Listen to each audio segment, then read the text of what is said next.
എല്ലാവർക്കും നമസ്കാരം. ഇന്ന് നമ്മൾ വന്നിരിക്കുന്ന ഒരു ട്രാവൽ വ്ളോഗായിട്ടാണ്. നമ്മൾ ഒരുപാട് നാളായി പ്രോപ്പറായിട്ട് വീഡിയോസ് അപ്ലോഡ് ചെയ്തിട്ട് ഞാൻ കുറച്ച് ബിസി ആയിപ്പോയി. ഒരു 10 ദിവസത്തേക്ക് നാട്ടിൽ പോയിട്ടുണ്ടായിരുന്നു. ഒറ്റയ്ക്കാണ് പോയത്. ആദ്യമായിട്ടാണ് ഞാൻ ഒറ്റയ്ക്ക് പോകുന്നത്. അപ്പോൾ അതിൻ്റേതായ ഒരു ടെൻഷനും ഒരു വിഷമമൊക്കെ ഉണ്ടായിരുന്നു. മക്കളെ ഹസ്ബൻഡിനെയൊക്കെ ഇവിടെ ആക്കിയിട്ട് പോകുന്നതിൽ വിഷമമുണ്ടായിരുന്നു. പക്ഷേ നാട്ടിൽ പോകാതിരിക്കാനും പറ്റാത്തൊരു സിറ്റുവേഷൻ ആയിരുന്നു. അപ്പോൾ അങ്ങനെ ഞാൻ പോയതാണ്. അപ്പോൾ നമുക്ക് പാക്കിങ്ങിന് വേണ്ടിയിട്ടുള്ള കാര്യങ്ങളാണ് ഇപ്പോൾ നടന്നുകൊണ്ടിരിക്കുന്നത്. നമ്മുടെ സ്കിൻ കെയറും അതുപോലെ തന്നെ നമ്മുടെ ഫേസ് മേക്കപ്പിൻ്റെയും ഒക്കെ കാര്യങ്ങൾ ഞാൻ ഒരു ബാഗിലാണ് വെക്കുന്നത്. ഇതുപോലെ ഒരു ബാഗുണ്ട്. അപ്പോൾ അതിൽ കുറച്ച് ഉറകളും ഉണ്ട്. അപ്പോൾ അതിലിങ്ങനെ ഇരുന്നോളും. അപ്പോൾ ഇത് ഞാൻ ലഗേജിലാണ് ഇടാൻ പോകുന്നത്. കാരണം ഇതിൽ ലിക്വിഡായിട്ടുള്ള ഐറ്റംസൊക്കെ ഒത്തിരി ഉള്ളത് കൊണ്ട് നമ്മുടെ ക്യാബിൻ ബാഗിൽ ഇത്രയും ലിക്വിഡ് പറ്റില്ല. പിന്നെ നാട്ടിലിപ്പോൾ ചൂടാണ്. അപ്പം സൺസ്ക്രീം എടുത്തിട്ടുണ്ട്. ചെറിയ ചെറിയ പാക്കറ്റിലാണ് എല്ലാം എടുത്തിരിക്കുന്നത്. പിന്നെ നമുക്ക് കൊണ്ടുപോകാൻ പറ്റുന്ന കിലോഗ്രാം 25 kg ആണ് ലഗേജിൽ. അതുപോലെ തന്നെ ക്യാബിൻ ബാഗിൽ 7 kg. അപ്പം 2 പെട്ടിയാണ് ഞാൻ കൊണ്ടുപോകാൻ ഉദ്ദേശിക്കുന്നത്. അപ്പം പെട്ടിയിൽ വന്നിട്ട് ഒരുപാട് സാധനങ്ങളൊന്നുമില്ല. എൻ്റെ ഒരു സാധനം പോലും ഞാൻ എടുത്തിട്ടില്ല. ഡ്രസ്സൊക്കെ നാട്ടിൽ ഉള്ള ഡ്രസ്സ് ഇടാമെന്ന് കരുതിയാണ് പോകുന്നത്. അപ്പം വളരെ കുറച്ച് കാര്യങ്ങൾ സെലക്റ്റീവായിട്ട് എടുത്തിട്ടുണ്ട്. പിന്നെ മോന് കളിക്കാനുള്ള കളിപ്പാട്ടം, അതുപോലെ എൻ്റെ സിസ്റ്ററിനോടെ മക്കൾക്ക് വേണ്ടിയിട്ടുള്ള ടോയ്സും അതുപോലെ തന്നെ ഓർണമെൻറ്റ്സും ഒക്കെ വാങ്ങിച്ചിട്ടുണ്ടായിരുന്നു. പിന്നെ ഒരു ചോപ്പർ വാങ്ങിച്ചിട്ടുണ്ട് എന്തോ 2 പേരുടെയും വീട്ടിലേക്ക്. പിന്നെ മെയിനായിട്ട് വാങ്ങിച്ചത് ചോക്ലേറ്റാണ്. അപ്പം ചോക്ലേറ്റ്സാണ് എല്ലാവർക്കും താല്പര്യം. അപ്പം ചോക്ലേറ്റ്സ് എടുത്തിട്ടുണ്ട് അത്യാവശ്യം. ഇതാണ് ഞാൻ പറഞ്ഞ ചോപ്പർ. അപ്പോൾ അതെനിക്ക് ഭയങ്കര യൂസ്ഫുള്ളായിട്ട് തോന്നി. നമ്മൾ ബീട്രൂട്ട് അതുപോലെ ഉള്ളിയൊക്കെ അരിയാനായിട്ട് ഭയങ്കര ഈസിയാണ്. അപ്പോൾ ഒരു ചോപ്പർ മേടിച്ചിട്ടുണ്ട്. പിന്നെ വളരെ കുറച്ച് കാര്യങ്ങളൊക്കെയാണ് കൊണ്ടുപോയത്. അപ്പോൾ ഈ ഒരു പെട്ടി തൂക്കി നോക്കിയപ്പം 25 കിലോയിൽ മേലെ ഉണ്ടായിരുന്നു. അപ്പോൾ കുറച്ച് സാധനങ്ങളൊക്കെ ഞാൻ എടുത്ത് മാറ്റിയായിരുന്നു. അപ്പോൾ ഇതാണ് പെട്ടി. അപ്പോൾ നമ്മൾ കുട്ടികളെയും ഹസ്ബൻഡിനെയും നമ്മൾ ഇവിടെ ആക്കിയിട്ട് പോകുമ്പം എനിക്ക് ആകെ ഒരു ടെൻഷൻ ഉണ്ടായിരുന്നു അവരെങ്ങനെ അത് മാനേജ് ചെയ്യുന്നു. പക്ഷേ എൻ്റെ ഹസ്ബൻഡ് കുക്കൊക്കെ ചെയ്യും, അതുകൊണ്ട് കുഴപ്പമില്ല. പിന്നെ അവർക്ക് മെയിനായിട്ട് വേണ്ടത് അവരുടെ ഡ്രസ്സൊക്കെ ഒന്ന് എടുത്തിങ്ങനെ സിപ്പ് ലോക്കിലാക്കി വെച്ചിട്ടുണ്ടായിരുന്നു ഒരു 10 ദിവസത്തേക്ക്.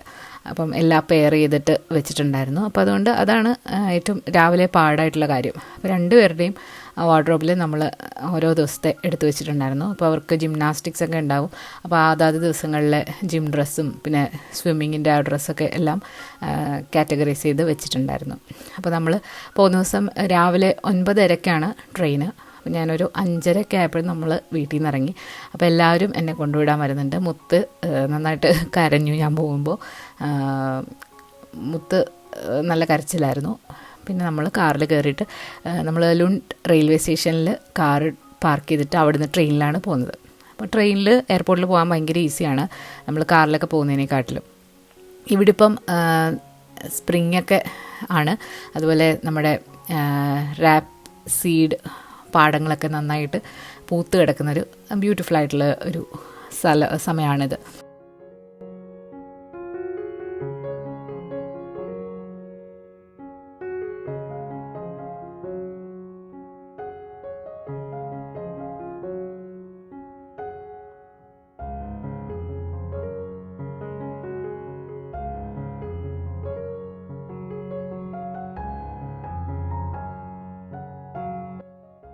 അങ്ങനെ നമ്മൾ സ്റ്റേഷനിലെത്തിയിട്ട് അവിടെ ഒരു കടയുണ്ട്. അവിടുന്ന് നമ്മൾ ബ്രേക്ക്ഫാസ്റ്റൊക്കെ വാങ്ങിയപ്പോഴത്തേക്ക് നമ്മുടെ ട്രെയിൻ വന്നു.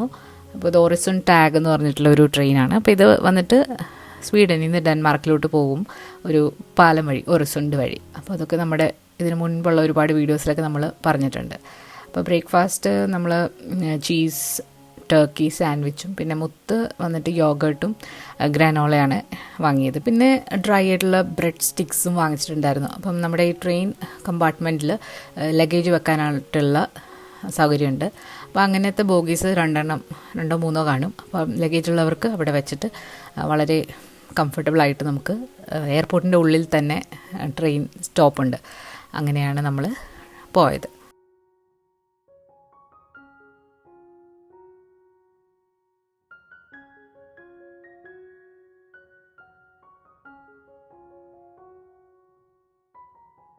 അങ്ങനെ നമ്മൾ സ്റ്റേഷനെത്തി. ഇതിൽ നിന്ന് ഡയറക്റ്റായിട്ട് ഒരു എസ്കലേറ്റർ ഉണ്ട്. അത് എയർപോർട്ടിനകത്തേക്ക് ചെല്ലും. ടെർമിനൽ 2-ലാണ് നമ്മുടെ ഫ്ലൈറ്റ് വരുന്നത്. ഓൺ ടൈമാണ്.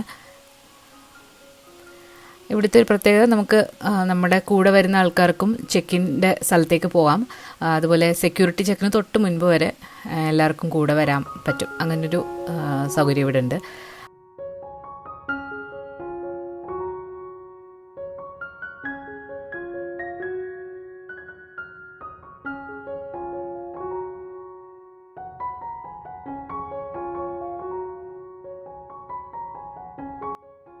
അങ്ങനെ സെക്യൂരിറ്റി ചെക്കൊക്കെ കഴിഞ്ഞ് നമ്മുടെ ഗേറ്റ് ബോർഡിംഗ് പാസിലുണ്ടായിരുന്നു. അപ്പോൾ ആ ഒരു ഗേറ്റിലേക്ക് പോവാണ്. C32 എന്ന് പറയുന്ന ഗേറ്റിലായിരുന്നു ഫ്ലൈറ്റ് വരുന്നത്. അപ്പം കുറച്ച് നേരത്തെയാണ് ഞാൻ ചെന്നത്.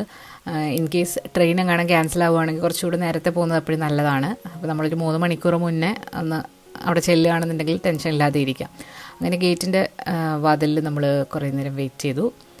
അത്യാവശ്യം ആൾക്കാരൊക്കെ ഉണ്ടായിരുന്നു. എങ്കിലും ഫ്ലൈറ്റിൽ ഫുള്ളി ഒക്കുപ്പൈഡ് അല്ലായിരുന്നു. ഞാനിരുന്ന റോയിൽ എംറ്റി ആയിരുന്നു. അപ്പോൾ എനിക്ക് കിടന്ന് പോകാൻ പറ്റുന്ന ഒരു കണ്ടീഷനായിരുന്നു. നമ്മുടെ ഫ്ലൈറ്റ് വന്നിട്ടുണ്ട്.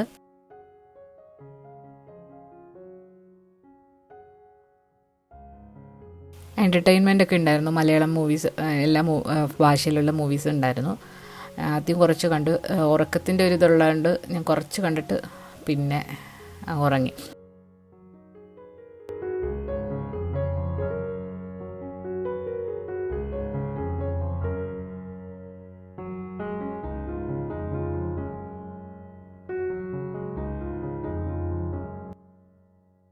ആദ്യം ഒരു സ്നാക്ക് കൊണ്ട് തന്നു. റൈസ് ക്രാക്കേഴ്സും പിന്നെ ഒരു മാംഗോ ജ്യൂസ് ഒരുപാട് വെറൈറ്റി ഉണ്ട്. അപ്പോൾ നമുക്ക് ചൂസ് ചെയ്യാം. അത് കഴിഞ്ഞിട്ടൊരു 10 മണിയൊക്കെ ആയപ്പോഴത്തേക്ക് അവർ ലഞ്ച് സെർവ് ചെയ്തു.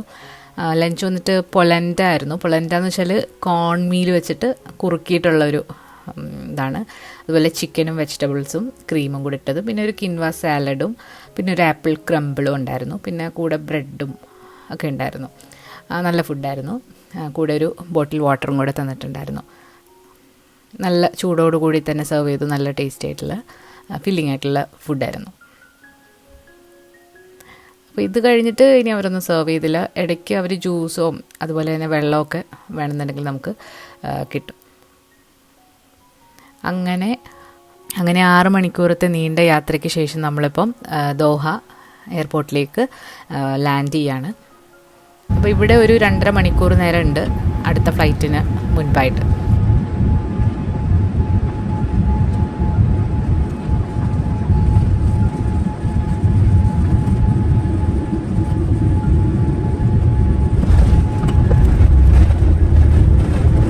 അങ്ങനെ കണക്ഷൻ ഫ്ലൈറ്റിൻ്റെ സെക്ഷനിലേക്ക് പോയാൽ നമ്മുടെ ഗേറ്റ് അവിടെ ഡിസ്പ്ലേ ചെയ്തിട്ടുണ്ടായിരുന്നു. C14 ആയിരുന്നു.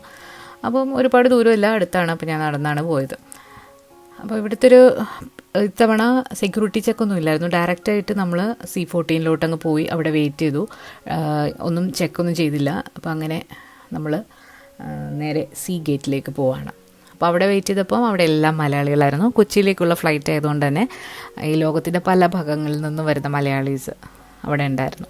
അപ്പം മലയാളം കേട്ടപ്പം നമ്മുടെ മലയാളികളൊക്കെ അടുത്ത് ഇരുന്നപ്പം നല്ലൊരു ഫീലിംഗ് ആയിരുന്നു. അങ്ങനെ നമ്മൾ ഫ്ലൈറ്റിൽ കയറി. ഇത് വിൻഡോ സീറ്റൊന്നും അല്ലായിരുന്നു. അപ്പം നമ്മൾ അത്യാവശ്യം നല്ല ക്രൗഡഡ് ആയിരുന്നു. ഫുഡായിട്ട് സെർവ് ചെയ്തത് റൈസും ചിക്കൻ കറിയുമായിരുന്നു. അത് ഇരുട്ടായത് കാരണം ഞാൻ ഷൂട്ട് ചെയ്തില്ല. ഇപ്പം നമ്മൾ കൊച്ചിയിൽ ലാൻഡ് ചെയ്തിട്ടുണ്ട്. അങ്ങനെ ബാഗൊക്കെ കളക്ട് ചെയ്തിട്ട് ഞാൻ പോവാണ്. അപ്പോൾ വീട്ടിൽ നിന്ന് തന്നെ വിളിക്കാനായിട്ട് എൻ്റെ ബ്രദറും അതുപോലെ കസിൻസും വരുന്നുണ്ടായിരുന്നു. അപ്പോൾ ഞാൻ 2 മണിയായപ്പോഴാണ് കൊച്ചി എയർപോർട്ട്, അതായത് അതിരാവിലെ 2 മണിക്കാണ് കൊച്ചി എയർപോർട്ടിൽ ലാൻഡ് ചെയ്തത്. അപ്പോൾ അങ്ങനെ നമ്മളിപ്പം കാറിൽ കയറി നേരെ വീട്ടിലോട്ട്. ഇപ്പോൾ ഹൈവേയിൽ വർക്ക് നടക്കുന്നത് കാരണം കുറച്ച് കൂടെ താമസം എടുത്തു. അപ്പോൾ നമ്മൾ പോകുന്ന വഴിക്കൊരു ചായയൊക്കെ കുടിച്ചിട്ട് പതുക്കെയാണ് പോയത്. അങ്ങനെ അതിരാവിലെ ഒരു 6-6:30 ആയപ്പോഴത്തേക്ക് നമ്മൾ വീട്ടിലെത്തി. കുറച്ച് വളവും തിരിവൊക്കെ ഉണ്ടായിരുന്നു ഈ ഒരു പണി നടക്കുന്ന കാരണം. നല്ല ഡെവലപ്മെൻ്റാണ്. കഴിഞ്ഞ പ്രാവശ്യം നമ്മൾ വന്നപ്പോൾ ജസ്റ്റ് സ്ഥലം എടുത്തിട്ട് മണ്ണ് മാത്രം ഇട്ടിട്ടുള്ള ഒരിതായിരുന്നു. ഇപ്പം വന്നപ്പോഴത്തേക്ക് ഒരുപാട് ഫാസ്റ്റായിട്ട് പണി നടക്കുന്നുണ്ട്. അപ്പോൾ നമ്മുടെ കായംകുളം ടൗണിലൂടെ നമ്മളിപ്പം വീട്ടിലേക്ക് പോവാണ്. അങ്ങനെ എൻ്റെ കസിൻസിനെ അമ്പലത്തിൻ്റെ അവിടെ ഡ്രോപ്പ് ചെയ്തു. അവിടെയാണ് നമ്മുടെ കുടുംബം. അപ്പോൾ അവിടെ ഡ്രോപ്പ് ചെയ്തിട്ട് നമ്മൾ വീട്ടിലേക്ക് പോവാൻ. വീട്ടിൽ അച്ഛനും അമ്മയും അതുപോലെ സിസ്റ്ററിലോ കുഞ്ഞൊക്കെ ഉണ്ട്.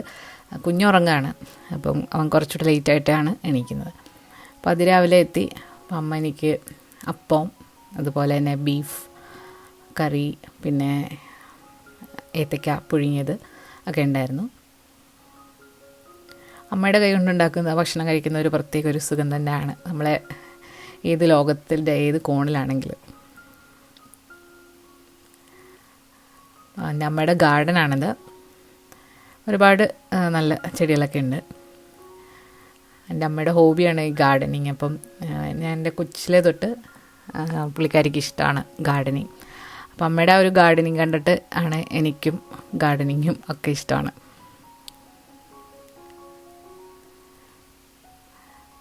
നമുക്ക് ഞാൻ ഓർക്കിഡ് കൊണ്ടുപോയിട്ടുണ്ടായിരുന്നു. അത് ലാസ്റ്റ് നമ്മൾ ബാഗ് പാക്ക് ചെയ്ത് രാവിലെയാണ് ഞാൻ എടുത്തത്.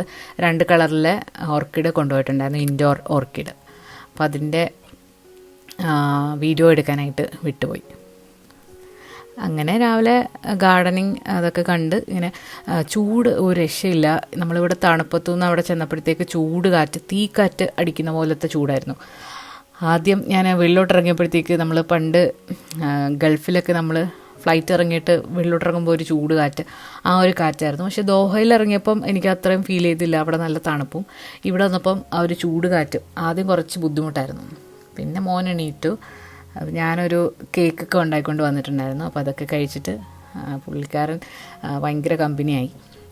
പിന്നെ കുഞ്ഞമ്മ ചക്ക കൊണ്ടുവന്നിട്ടുണ്ടായിരുന്നു. അപ്പോൾ അത് വെച്ച് അമ്മ ചക്കയപ്പം ഉണ്ടാക്കിയിട്ടുണ്ടായിരുന്നു. അങ്ങനെ വൈകിട്ട് ഞാനും അമ്മയും ലക്ഷ്മിയും കുഞ്ഞും കൂടെ അമ്പലത്തിൽ പോയി തൊഴുതു. അതിനുശേഷം നമ്മൾ അപ്പൂപ്പൻ്റെ വീട്ടിലേക്ക് പോയി. അപ്പോൾ എൻ്റെ അപ്പൂപ്പൻ ജനുവരി ലാസ്റ്റ് മരിച്ചായിരുന്നു. അപ്പോൾ ആ സമയത്ത് എനിക്ക് പോകാൻ പറ്റിയില്ല നാട്ടിലേക്ക്, എൻ്റെ OC കാർഡ് കിട്ടാത്തത് കാരണം. അപ്പോൾ എനിക്ക് പോകാനെന്ന് അതിയായ ആഗ്രഹം ഉണ്ടായിരുന്നു. അതുപോലെ അവിടെ എനിക്ക് ഇത്തവണ ഏറ്റവും അധികം ഞാൻ മിസ് ചെയ്തത് അപ്പൂപ്പനെയാണ്. അപ്പോൾ അങ്ങനെ അവിടെ പോയി. എൻ്റെ മാമനൊക്കെ വന്നിട്ടുണ്ടായിരുന്നു. അപ്പോൾ അവിടെ കുറേ നേരം സ്പെൻഡ് ചെയ്തിട്ട് രാത്രിയിലാണ് വീട്ടിലേക്ക് തിരിച്ചു പോയത്. അപ്പോൾ ഇത് നമ്മുടെ ഒരു ചെറിയൊരു വ്ളോഗാണ് നാട്ടിലേക്ക് പോകുന്നത്. അപ്പോൾ ഇനിയും 2-3 വ്ളോഗ്സും കൂടെ നാട്ടിൽ നിന്നുള്ളത് വരാനുണ്ട്. അപ്പോൾ എല്ലാവരും മറക്കാതെ കാണുക. അതുപോലെ നമ്മൾ ഇനി അപ്ലോഡ് ചെയ്യുന്നതാണ് നമ്മുടെ റെസിപ്പീസും വ്ളോഗ്സും ഒക്കെ. അപ്പോൾ എല്ലാവരും പഴയ പോലെ കണ്ട് സപ്പോർട്ട് ചെയ്യുക. അപ്പോൾ പുതിയൊരു വീഡിയോ ആയിട്ട് നമുക്ക് അടുത്ത ദിവസം കാണാം. താങ്ക്